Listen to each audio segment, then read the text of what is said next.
پہلے یتیم ہو جانا اور پھر 6 سال کی عمر میں ماں کا آسرا بھی چھن جانا اور 8 سال کی عمر میں جو ہے نا وہ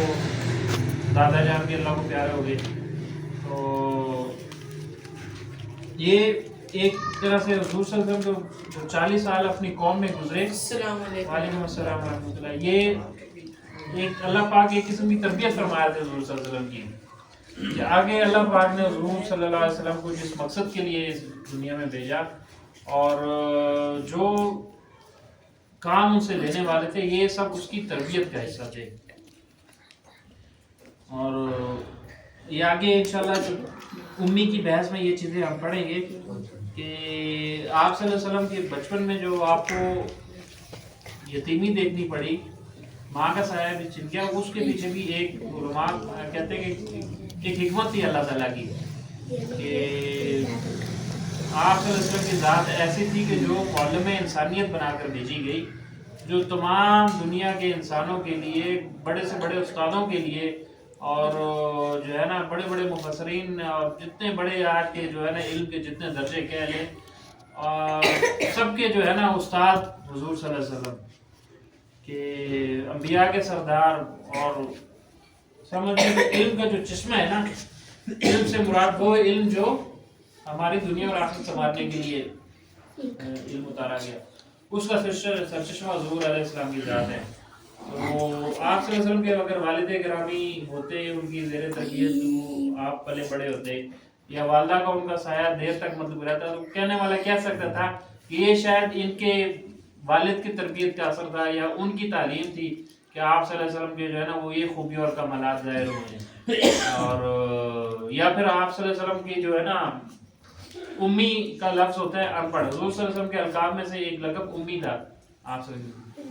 آج ہم اگر اپنے ایک دوسرے کے حساب سے دیکھیں تو امی جو ہے نا وہ ایک قسم کا مطلب ہے کہ بندے کو سن کے شرم آ جاتا ہے, تو پڑھا لکھا بندہ ہی نہیں ہے, کیسا بندہ ہے. لیکن آپ صلی اللہ علیہ وسلم کا یہ معجزہ تھا امی ہونا, کہ امی ہو کر بھی تمام انسانیت کے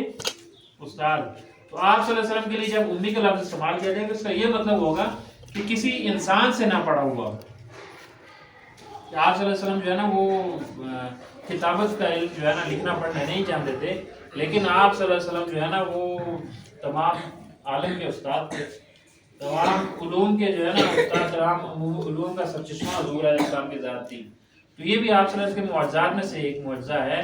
کہ آپ صلی اللہ علیہ وسلم اگر کچھ اسکول مکتب گئے ہوتے, کسی استاد سے پڑھے ہوتے یا کتابت کے علم جانتے ہوتے, تو جب آپ صلی اللہ علیہ وسلم نے نبوت کا دعویٰ کیا اور لوگوں کو قرآن پاک کی آیتیں پڑھ پڑھ کر سنائی, تو کہنے والے یہ بھی کہہ سکتے تھے کہ بھئی شاید جو ہے نا یہ حضور صلی اللہ علیہ وسلم نے جو ہے نا پچھلی امتوں کی کتابیں پڑھ لی ہیں, توریت یا انجیل کا علم حاصل کیا ہے, تو اس میں سے چیزیں اخذ کر کر کے جو ہم نے نئے سرے سے بتا رہے ہیں. تو امی ہونا حضور صلی اللہ علیہ وسلم کی جو ہے نا وہ ایک اعجاز اور ایک معجزہ ہے کہ جس سے جو ہے نا سننے والے کو بھی جو ہے نا وہ سن کر یقین آ جاتا کہ یہ جو کلام ہے یہ ایسا کلام ہے کہ کسی انسان کا نہیں ہے, اور یہ حضور صلی اللہ علیہ وسلم کا اپنا کلام نہیں ہے, یہ آپ صلی اللہ علیہ وسلم کو کسی ایسی ہستی کی طرف سے کلام آیا گیا ہے کہ جو کہ تمام کائنات کو بنانے والی ہستی ہے. تو آپ صلی اللہ علیہ وسلم کی زندگی, آپ صلی اللہ علیہ وسلم کے بچپنا, آپ صلی اللہ علیہ وسلم کی جوانی کے ایام, آپ صلی اللہ علیہ وسلم نے اپنی قوم والوں میں جو دن گزارے,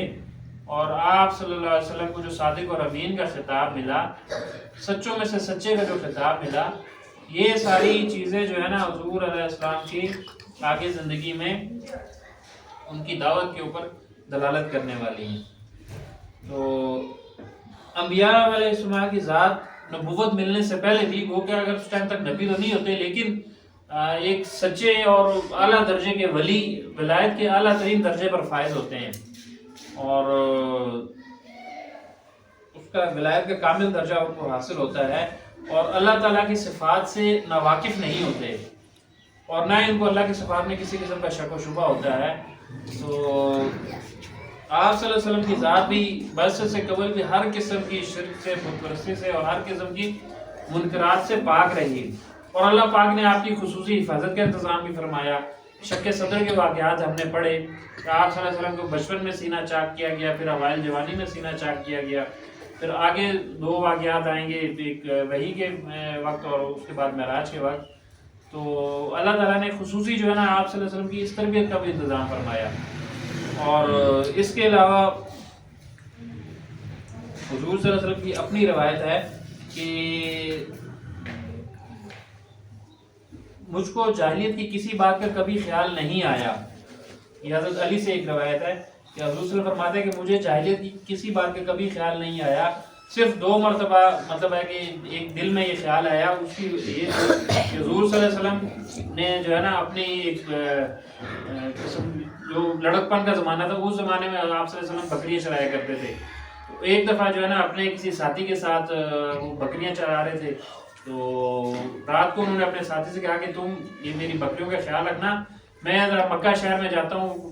قصے کہانیاں سن کر آتا ہوں. تو آپ علیہ السلام کی ذات جب مکہ شہر میں داخل ہوئی تو ایک گھر سے گانے بجانے کی آوازیں آ رہی تھی. چلنے والے سے آپ صلی اللہ علیہ وسلم نے پوچھا کہ یہ یہاں پر کیا ہو رہا ہے, تو انہوں نے بتایا کہ اس گھر میں کسی کی شادی لگی ہوئی ہے. تو آپ صلی اللہ علیہ وسلم جو ہے نا وہاں سننے کی گھر سے جب رکے تو آپ صلی اللہ علیہ وسلم کو جو ہے نا نیند کا ایسا غلبہ ہوا کہ فوراً ہی سو گئے. اور آپ صلی اللہ علیہ وسلم فرماتے ہیں کہ میرے کانوں پر مہر لگا دی گئی, اور آپ صلی اللہ علیہ وسلم ایسے سوئے کہ جب سورج چڑھا اور سورج کی گرمی سے آپ صلی اللہ علیہ وسلم کی آنکھ مبارک کھلی تو پھر واپس گئے اپنے ساتھی کے پاس, اور ساتھی نے پوچھا ہاں بھائی کیا ماجرا ہے, کیا سن کر آئے ہو؟ تو حضور علیہ السلام نے جو ہے نا وہ یہ سارا ماجرا بیان کیا, میرے ساتھ تو یہ ہوا ہے. اور دوسری رات پھر حضور صلی اللہ علیہ وسلم نے ارادہ فرمایا کہ میں جاؤں اور جا کے جو ہے نا آج جا کے دیکھ سناتا ہوں. تو دوسری رات بھی جب آئے تو اسی طرح کا معاملہ پیش آیا. پھر اللہ پاک نے جو ہے نا وہ نیند طاری فرما دی اور حضور صلی اللہ علیہ وسلم سو گئے, اور جب اٹھے تو سورج چڑھا ہوا تھا. اور پھر آپ صلی اللہ علیہ وسلم فرماتے ہیں اس کے بعد مجھے کبھی بھی اس قسم کی باتوں کا نہیں, حتیٰ کہ مجھ پر وہی یہ نازل ہوگی, یعنی کہ نبوت سے سرفراز فرما دیا گیا. تو اللہ تعالیٰ نے جو ہے نا حضور صلی اللہ علیہ وسلم کی مطلب ایک قسم کی خصوصی تربیت اور ہر قسم کے جو ہے نا وہ منکرات سے پاک رکھنے کے لیے بھی ایک خصوصی انتظام فرمایا ہوا تھا. تو حضور علیہ السلام کی عمر جب 40 سال کے قریب پہنچی تو اس وقت آپ صلی اللہ علیہ وسلم کے دل میں اللہ پاک نے ایک خلوت کا شوق پیدا فرما دیا. خلوت کا مطلب ہے کہ بھئی مخلوق سے علیحدہ ہو کے کسی گوشے میں جانا اور وہاں پر جو ہے نا بیٹھ کے غور و فکر کرنا, سوچنا, اس کو خلوت کہتے ہیں, تنہائی کو. تو آپ صلی اللہ علیہ وسلم کو جو ہے نا وہ محبوب بنا دی گئی کہ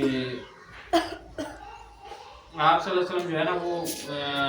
غار ہرا میں تشریف لے جاتے. غار ہرا جو ہے نا وہ ایک پہاڑ ہے, جبل نور اس کو کہتے ہیں, مکہ سے تقریباً کچھ 3-4 میل کے فاصلے پر ہوگا. اور وہاں پر جو ہے نا حضور صلی اللہ علیہ وسلم اکثر تشریف لے جاتے اور جاتے ہوئے اپنا زاد راہ لے جاتے, یعنی کہ کھانے پینے کا سامان لے جاتے. 2 دن 4 دن 5 دن 8 دن 10 دن اور بعض دفعہ روایت میں آتا ہے کہ 1 مہینہ تک بھی جو ہے نا وہ آپ وہیں پر قیام فرماتے غار ہرا میں, اور وہاں بیٹھ کے جو ہے نا وہ عبادت کیا کرتے تھے. اب اس عبادت کی کیفیت کیا ہے یہ اللہ پاک کی ذات ہی بہتر جانتی ہے. اور علماء یہی فرماتے ہیں کہ وہ اللہ پاک کا ذکر تھا اور اللہ پاک کی جو ہے نا صفات میں غور و فکر تھا, کائنات کی جو ہے نا اس میں رموز میں غور و فکر تھا, اور جو اپنے قوم کے حالات تھے اور اس پر غور و فکر کیا کرتے تھے حضور صلی اللہ علیہ وسلم کی ذات. تو حضرت خدیجہ الکبریٰ جو ہے نا وہ بعض اوقات جب راشن کھانے پینے کا سامان ختم ہونے جاتا تو آپ ان کو وہیں پر جا کر اور سامان دے آتے, ان کا حال حوال بھی پوچھتے تھی اور دے کر واپس آ جاتے. اور حضور صلی اللہ علیہ وسلم جو ہے نا طویل عرصے تک جو ہے نا وہ قیام فرماتے وہاں پر غار ہرا میں. بعض اوقات آ جاتے واپس گھر میں 2-4 دن 5 دن رکے اور پھر دوبارہ تشریف لے جاتے ہیں. یعنی کہ حضور صلی اللہ علیہ وسلم کو یہ چیزیں جو ہے نا وہ محبوب بنا دی گئی تھی. اور جو تنہائی ہے یا جو خلوت ہے یہ حضور صلی اللہ علیہ وسلم کی ذات کو اللہ پاک نے جو شوق پیدا فرمایا, یہ اس کا مقصد یہی تھا کہ اللہ تعالیٰ کی معرفت مزید جو ہے نا وہ حضور صلی اللہ علیہ وسلم کے اس میں اندر گہری ہو. اور اس کے علاوہ جو ہے نا